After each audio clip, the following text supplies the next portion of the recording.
আপনাদের সামনে সরাসরি ভিডিও নিয়ে আসলাম এই তাবিজ দেয়া কিভাবে কাঠ খেলা জয়লাভ করা সম্ভব। লক্ষ্য রাখবেন, নতুন কাঠ সাবল দিচ্ছি আমি। তো প্রথমে আমি চাইবো 9 ফোঁটা, লক্ষ্য রাখবেন, নিচে রেখে খেলতেছি, কোন দিকে চলে যা।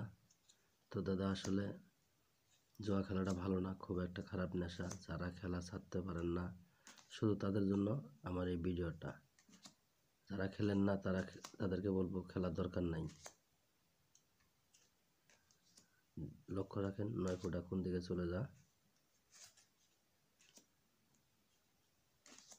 লক্ষ্য রাখেন এই 9 ফোঁটা অবশ্যই তাবিজ দিকে আসছে।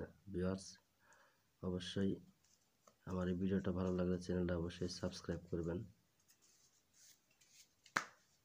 তো এবার চাইলাম 10 ফোঁটা, হাতে রেখে খেলবো। দেখেন 10 ফোঁটা কোন দিকে চলে যা, এই যে 10 ফোঁটা প্রথমে এসে পড়ছে। তো অবশ্যই তাবিজের নিয়ম কারণ আছে। যারা খেলেন না তাদেরকে বলবো খেলেন না, যারা খেলা ছাড়তে পারে না শুধু তাদের জন্য আমার এই ভিডিওটা। তো অবশ্যই চ্যানেলটা সাবস্ক্রাইব করবেন। ওই পাশে রাখছি, এবার ওই পাশে রেখে খেলতেছি। যেমন চাইলাম আমি টেক্কা, লক্ষ্য রাখেন টেক্কাটা কোন দিকে চলে যা। তো যারা প্রবাসে থাকেন, এই যে টেক্কা চলে গেছে। প্রবাসে থাকেন তাদের ব্যবস্থা আছে। ধন্যবাদ ভিডিওটা দেখার জন্য।